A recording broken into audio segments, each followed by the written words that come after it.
예, 마태복음에 보시면은 이 마태 사도는 예수님께서 유대 땅 베들레헴에 나셨다.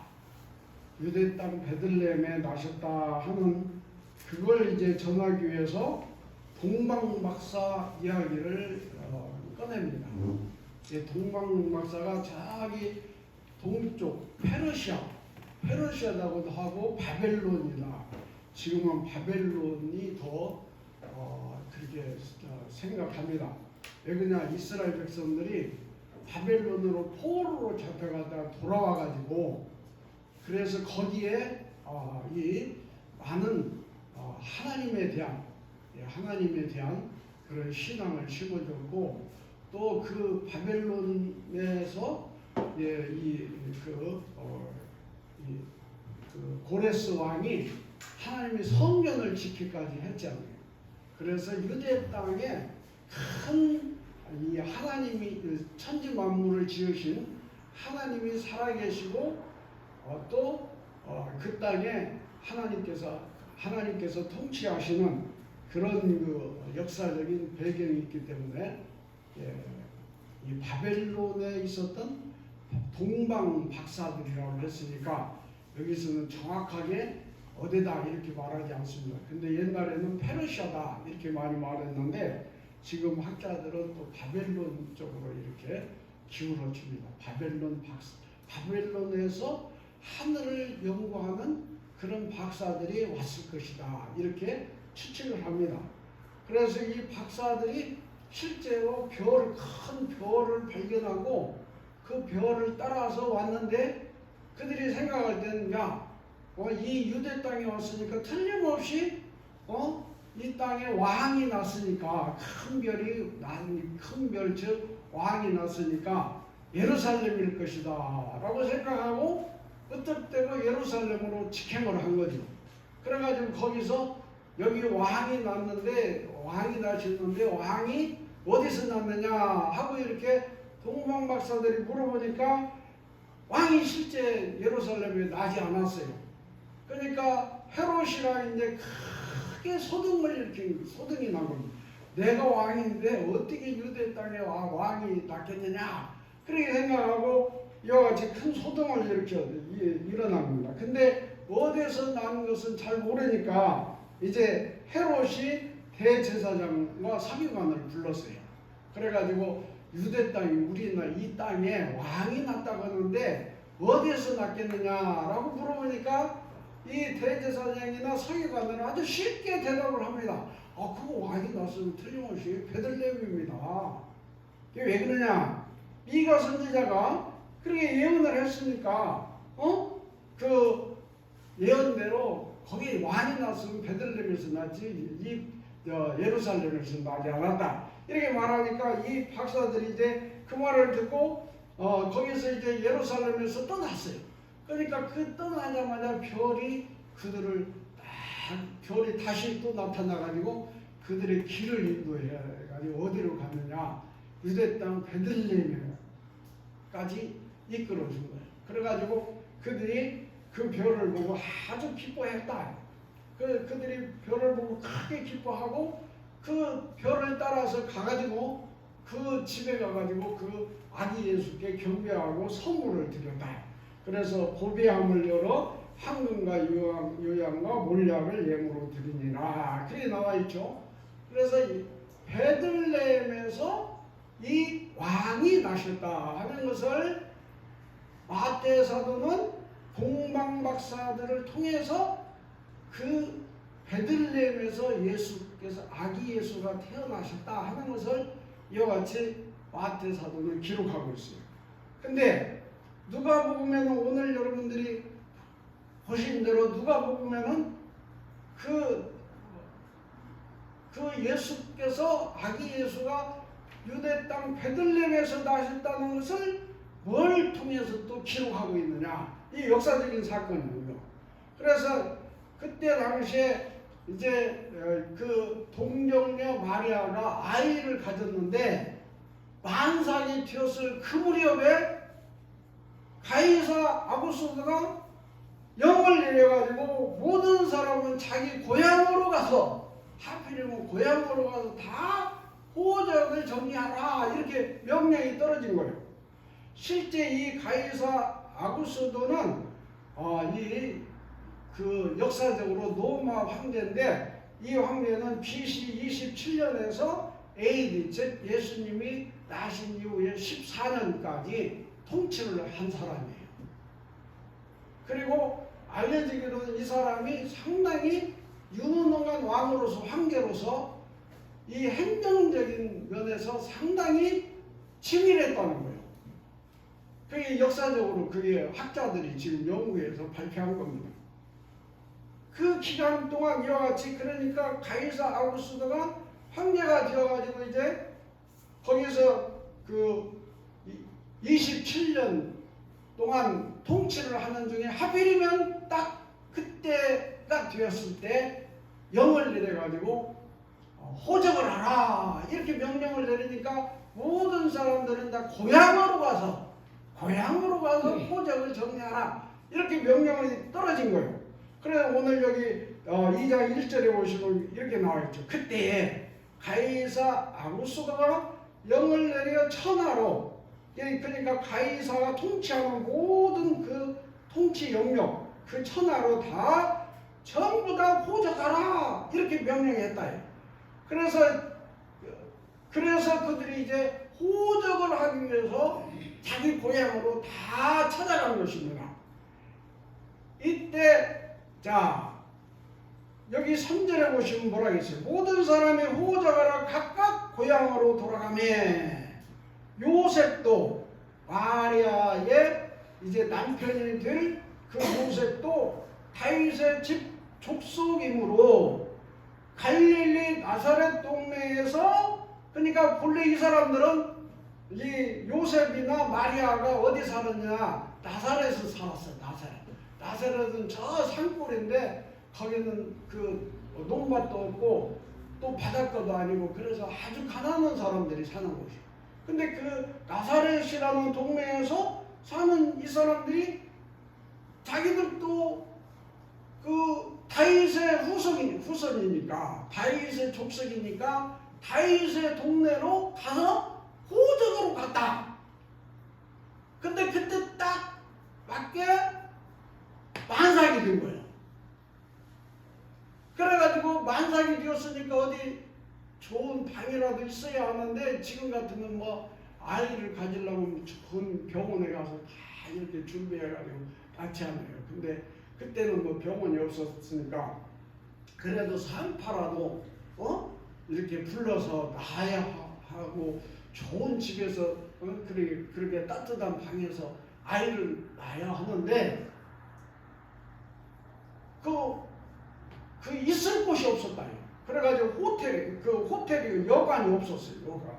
여관이 없어가지고 그 아기 예수를 어디다 넣냐? 요양강에서 아기 예수를 낳아가지고 어디다 넣냐? 구유에다가 뉘어놨다. 구유에 뉘었으니, 그렇죠? 자, 여기 6절 7절에 다 같이 한번 읽어보시겠습니다. 시작. 거기 있을 그때에 회사날 날이 차서 첫 아이를 낳아 강으로 싸서 구유에 뉘었으니 이는 여관에 있을 곳이 없습니다. 이게 그러니까 여기서 말하는 것은 마태 사도도 그러고 누가 사도도 그러고, 아기 예수는 어디서 낳느냐?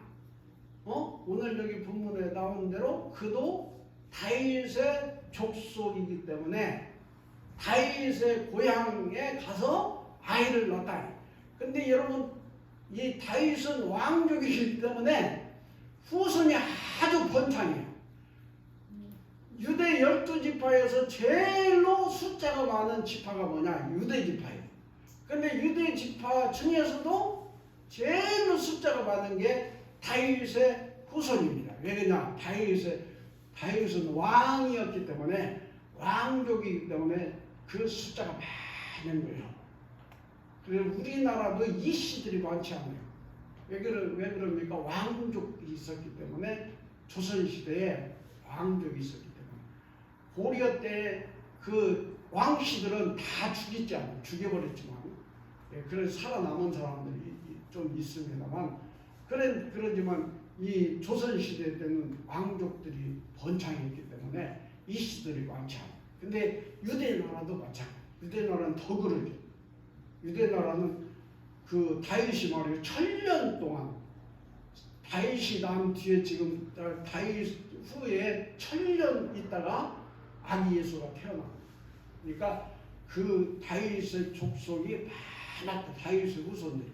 그러니까 있을 곳이 없어 그래요. 그 조그마한 동네에 엄청 많은 사람들이 오니까 거기 있을 곳이 없어. 그래서 외양간에서 아기 예수로 낳았다. 근데 우리는 성경은 왜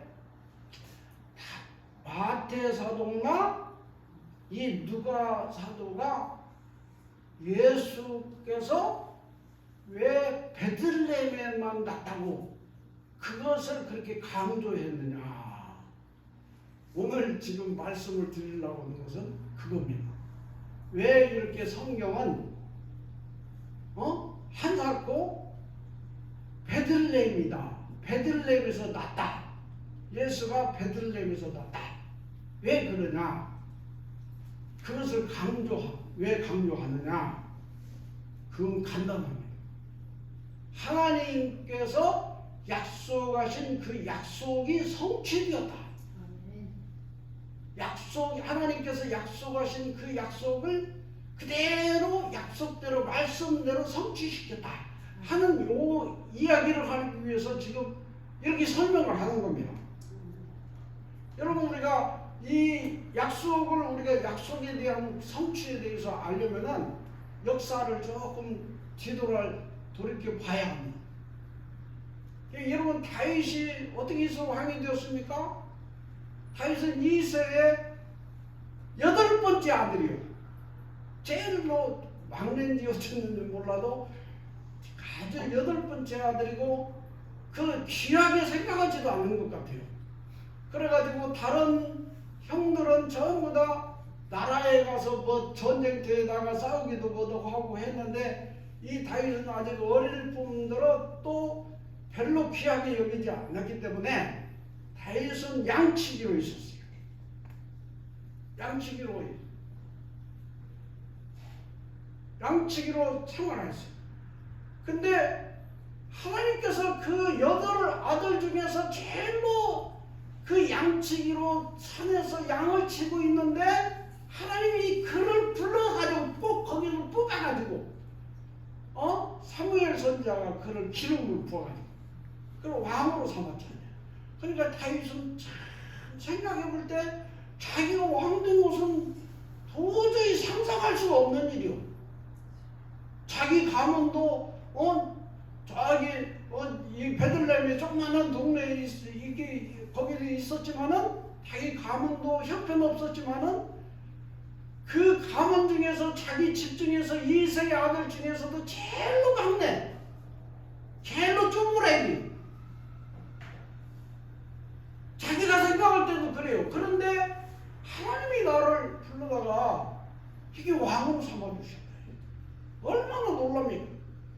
근데 얘가 왕이 되어가지고 너무나도 감사하고 하나님 은혜가 너무나도 벅차서 예루살렘에다가 도읍을 정하고 바로 하나님 법궤를 모셨잖아요. 하나님 잘 섬기려고 모신 거예요. 그리고 자기는 이제 백향문 궁에서 궁궐에서 살아요. 근데 하나님의 그 법궤가 어디에 있냐? 천막에 있어요. 우리가 성막이라고 하죠. 왜 성막이냐? 거기에다가 하나님 법궤를 놓았기 때문에 성막이죠. 천막이에요, 천막. 자기는 하나님께서 자기 시골에 보잘것없는 자기를 불러서 나는 하나님의 왕으로 삼아주셨는데 자기를 왕으로 삼아주신 그 하나님은 자가 천막 속에 있다 이거예요. 자기는 백향목 속에 있는데 하나님은 천막 속에 있다 이거예요. 그래서 너무나도 마음이 아픈 거예요. 하나님, 제가 하나님 앞에 성전을 지어 드리겠습니다. 그렇게 고백을 한 겁니다. 그러니까 하나님께서 어떻게 말씀하셨어요? 야, 네가 그 마음 갖는 것은 참 좋은 일이다. 그러지만 너는 안 돼. 왜? 너는 피를 많이 흘렸어. 전쟁하느라고 피를 많이 흘려서 너는 안 돼. 그리고 너는 아직 지금 나라가 안정되지 못한 상태에 전쟁만 하고 있었으니까 백성들은 어떻게 했어? 백성들도 패폐하게. 이 가난한 백성들에게서 그 하나님 성전 짓는다고 그걸 갈취해가지고 성전 지면 어떻게 했습니까? 그래 하나님께서 허락지 않으시고 나 천막에 있어도 괜찮으니까 아직 넌 지치 말라.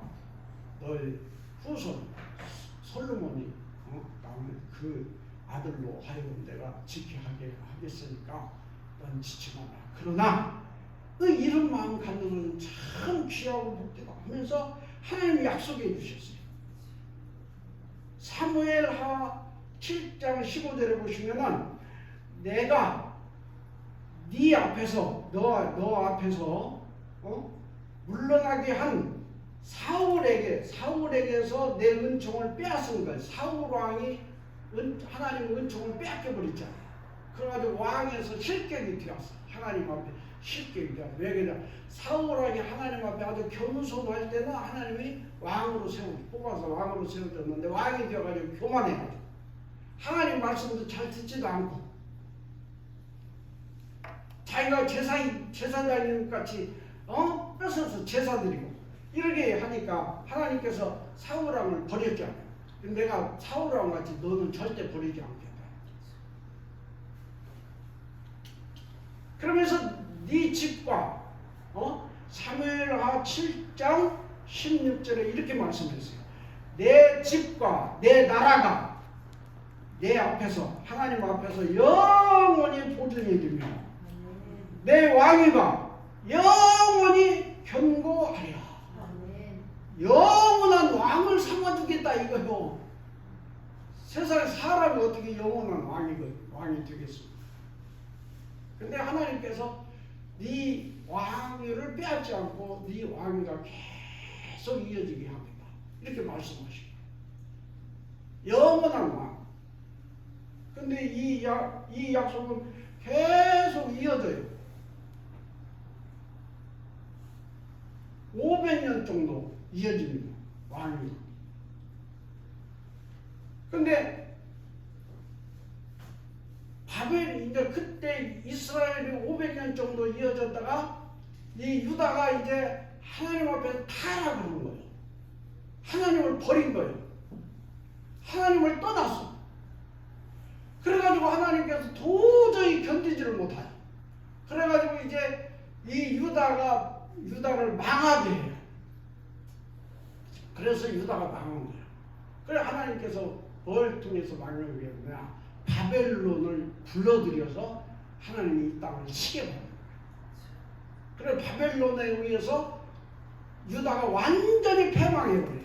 그러면 패망해버리면 왕이 있습니까 없습니까? 왕이 없어. 왕을 세울 수가 없어. 왕이 깨져 말하면 하나님께서 네 왕위가 영원히 계속되게 하겠다 했는데 왕이 없어져 버렸어요. 그러니까 하나님의 약속은 어떻습니까? 하나님의 약속이 틀어지지 않아요. 근데 그때 하나님께서 내가 약속한 그 왕위 그건 없어지지 않는다는 거예요. 그건 하나님께서 이어지게 하겠다 하는 거예요. 그 약속을 하나님께서 이사야 선자를 통해서 유다가 바벨론에게 멸망한다 하는 것을 선포하게 하시고 그 이사야 선자를 통해서 이렇게 하나님께서 예언하게 하십니다. 그게 이제 이사야 11장에 잘 나와 있어요. 한번 제가 읽어드릴게요. 이사야 11장 1절에 보시면 이새의 줄기에서 한 싹이 난다. 이새의 줄기에서 한 싹이 나며 그 뿌리에서 한 가지가 나서 결실할 것이다. 그렇습니까? 이새의 줄기에서 한 싹이 나면은 뭐니까 다윗이죠. 이 싹이 나는 건 다윗이요. 근데 그 싹이 나면 그 뿌리에서 한 가지가 난다. 그 뿌리에서 한 가지가 난다는 이 다윗의 그 뿌리, 다윗의 그 왕의 뿌리에서 한 가지가 나서 이게 결실한다. 열매를 잘 맺게 된다. 그러니까 그 이새의 왕위가 끊어지는 것이 아니라 그 후대에서 다시 왕위가 일어나서 결실하게 된다. 열매를 맺게 된다. 그렇게 말해요. 그러면서 그의 위에 만약 왕위에 여호와의 영, 그 지혜와 총명의 영이요 모략과 재능의 영이요 지식과 여호와를 경외하는 영이 강림한다. 성령이 그에게 강림하실 것이다. 이렇게 말씀하신 거예요. 정확하지 않습니까? 예수님이 세례 받으실 때 성령이 그에게 임하신 거예요. 그 다음에 이사야 11장 10절에 보시면은 그날에 이새의 뿌리에서 한 싹이 나며 만민의 기초로 산다. 여러분 지금 이 역사상 만민의 기초로 세워진 게 누굽니까? 예수님이시잖아요. 왜 그러냐? 여러분 모든 역사가 누구를 중심으로 기록되어 있어요? 예수님을 중심으로. 올해가 예수님 나신 지가 몇 년이요? 2025년. 정확하지 않아요. 그래서 만민의 기치로 설 것이요 열반이 그에게로 돌아오리니 그가 거하는 곳이 영화로우리라. 놀랍게 유대 왕이 이제 바빌론에 의해서 망하고 끊어지는데 완전히 없어지는 것이 아니라 하나님의 약속은 더 새로운 방법으로 새롭게 결실하게 될 것을 약속했어요. 그리고 동시대에 이 이사야 선지자하고 똑같은 시대에 예언자가 또 있었는데 그 예언자가 누구냐? 미가 선지자예요. 동시대 사람. 미가 선지자는 이렇게 예언했어요. 미가 5장 2절에 보시면은 베들레헴 에브라다야 너는 유다 족속 중에 작을지라도 이스라엘을 다스리는 자가 내게서 내게로 나올 것이라. 다스리는 자는 통치자 예수 그리스도가 왕의 왕이시다. 통치자가 너에게서 나온다. 어디서? 베들레헴에서.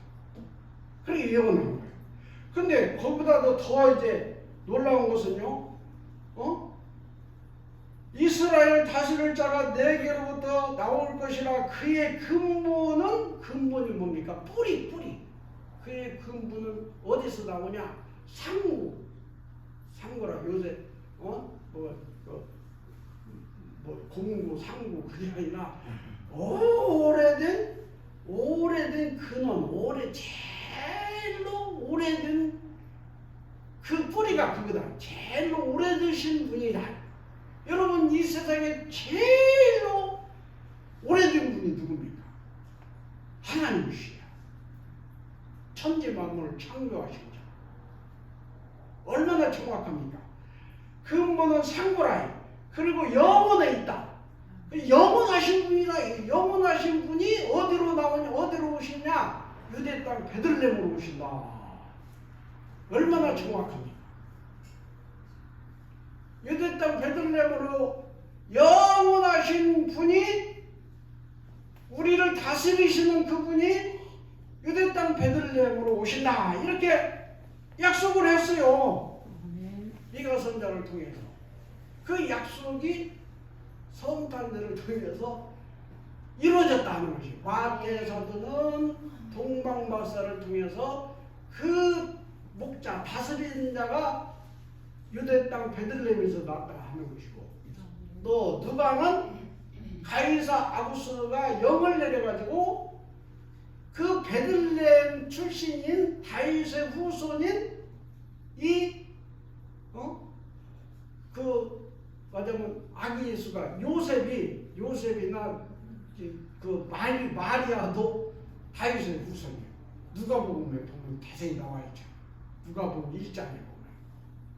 근데 이게 이루어졌다 하는 거죠. 성취된 거예요. 근데 오늘 여기 본문에 보시면, 그러니까 여러분 보시면 하나님의 약속은 여호와 다윗이 1000년 전에 하나님의 약속에 들었는데 그 1000년 후에 그 하나님의 약속이 이루어졌다 하는 것을 성경은 우리에게 밝히 말씀하고 있습니다. 아멘. 그러니까 하나님의 약속은 반드시 틀림없이 이루어진다. 아멘. 여러분 우리는 그걸 믿어야 돼요. 아멘. 자, 하나님이 세상을 이처럼 사랑하사 독생자를 주셔서 이는 누구든 저를 믿는 자마다 멸망하지 않고 어떻게 영생을 얻는다. 여러분들은 영생을 얻는 자들입니다. 아멘. 하나님 약속해 주셨어요. 약속. 우리는 구원받아서 천국에 갈 사람들입니다. 아멘. 이 약속해 주셔서 그 약속을 반드시 이루어 주신다 하는 것을 이 성탄절을 통해서 꼭 믿으시기 바랍니다. 아멘. 그리고 또 하나는 그 아기 예수께서 그 왕이 상고요 영원하신 그분이 그 만왕의 왕 그분이 어디로 오셨느냐? 여러분 보시면 유대 땅 베들레헴 가나안 동네 거기서도 제일로 어려운 곳에서 탄생을 하셨어요. 마국간에서 탄생을 하셨어요. 하나님이 우리를 만나기 위해서, 우리와 함께 하기 위해서, 여러분 성경에 그렇죠? 예수를 임마누엘이라고 해요. 자, 마태복음에서는 마태사도는 이렇게 밝혀요. 마태복음 1장 23절에서 보라 처녀가 잉태하여 아들을 낳을 것이요 그의 이름은 임마누엘이라 하리라 하셨으니 이를 번역하면 하나님이 우리와 함께 계시다 하리라. 하나님이 우리와 함께 하시기 위해서 어디로 오셨어요? 유대 땅 베들레헴 마국간으로 오셨어요. 가장 낮은 곳으로 오셨다. 필립 얀시 목사님은 이게 금세기 최고의 영성 신학자로 알려진 이 필립 얀시 목사님은 이렇게 그의 책에 이렇게 기록하고 있습니다. 하나님께서 우리와 함께 하시기 위하여 오실 때 스스로 낮아져서 마국간 구유에 누우신 것은 겸손 중에 겸손이요 낮아진 중에 낮아짐이요 작아진 중에 작아짐이라. 가장 낮은 곳에 가장 적은 사람으로 가장 겸손한 모습으로 예수님 우리에게 오신 거예요. 왜? 우리와 함께 하시기 위해서. 하나님이 높은 데 계시면 우리 못 만나요. 그러니까 가장 낮은 데로 오셔봐요. 가장 낮은. 그럼 우리는 이걸 본받아요. 예수님을 본받아요. 그래 바울사도는 빌립보서 2장 5절에서 이렇게 말합니다. 너희 안에 이 마음을 품어라. 곧 그리스도 예수의 마음이니 그는 근본 하나님의 본체시나 하나님과 동등됨을 취할 것으로 여기지 아니하시고 오히려 자기를 비워 종의 형체를 가지사 사람과 같이 되셨고 사람의 모양으로 나타나사 자기를 낮추시고 죽기까지 복종하셨으니 그 십자가에 죽으시라. 우리 주님은 가장 겸손한 분 중에 최고로 겸손하시고 우리 주님은 제일로 겸손하신 분, 최고로 높으신 분이신데 최고로 겸손하신 분. 우리를 만나기 위해서 이렇게 낮아지시고 마국간에 오신 거예요. 그리고 누구 초대했습니까? 아기 예수는 처음에 아기 예수가 나으셨을 때 동방박사를 초청한 게 아니에요. 자기 목자 밤중에 양팀에 자던 목자들을 초청했어요. 왜? 그들과 친구들이 있어요. 오늘 우리는 이 겸손을 우리가 본받아요. 그러니까 낮아져요. 겸손해요. 항상 낮아진 그런 모습으로 살아야 갈 수 있기를 바랍니다. 아멘. 근데 너무나 사람들이 교만해요. 그래가지고 아기 예수를 무시해. 그래를 맞이하지 않았어요. 그래 성경은 이렇게 말해요.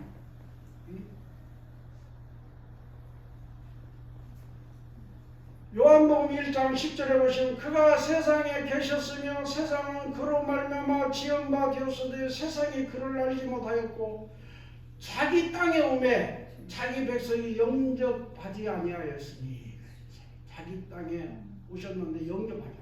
있을 곳이 없었어요. 있을 곳이 없어요. 예수님께서도 이렇게 말씀하셔요. 요한복음 5장 43절에 보시면 나는 내 아버지의 이름으로 왔음에 너희가 영접하지 아니하나 만일 다른 사람이 자기 이름으로 오면 영접하였으랴. 다른 사람들이 영접하였습니다. 근데 내가 아버지의 이름으로 왔는데도 영접하지 않아. 나 영접하는 자, 그 이름을 믿는 자들에게는 하나님의 자녀가 되는 권세를 주셨어요. 아멘. 이는 혈통으로 하나 육정으로 하나 사람의 뜻으로 나지 아니하고 오직 하나님께로부터 난 자들입니다. 아멘. 여러분 하나님의 뜻으로 난 자.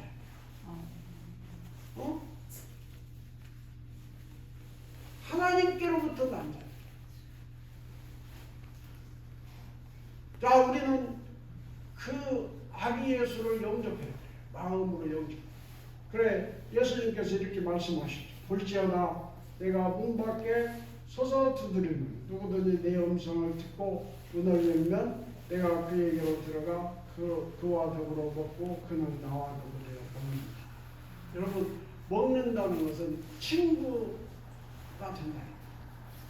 여러분 아기 예수를 영접하여 드리면 하나님의 자녀가 되고 예수 그리스도와 우리가 친구가 되는 줄 믿으시기 바랍니다. 아멘. 그래 예수님은 내가 너희를 종이라고 종이라고 하려 하는데 내 친구라 친구로 우리를 친구로 맞이해 주시오. 여러분 예수님을 친구로 맞이하시기 바랍니다. 아멘. 자, 그러려면 우리가 영접해야 돼요. 예수님께서 이와 같이 약속해 주셨어요. 내가 세상 끝날까지 너희와 항상 함께 하시겠다 라고 약속하신 것처럼 여러분들이 예수님을 영접하여 드릴 때 우리 주님은 우리와 늘 함께 하시고 끝까지 우리를 지켜주신다 하는 사실을 꼭 기억하시기 바랍니다. 아멘. 요새 제가 시편을 봅니다. 근데 시편을 내가 전에 건성으로 다 읽었어요. 근데 이제 나이가 늦다 보니까 이 말씀을 듣고 제가 깜짝 놀랐어요. 우리 목사님들도 연습하셨으니까 이 말씀 들으면은 좋으실 거예요. 제가 어제 새벽에 성경을 보다가 이 말씀을 보고 제가 은혜를 받았습니다. 시편 48편 14절에 보시면 이 하나님은 영원히 우리 하나님이시니 그가 우리를 죽을 때까지 인도하시리라. 아멘. 죽을 때까지 인도하시리라. 기도하십니다. 아멘. 아버지 하나님 감사합니다.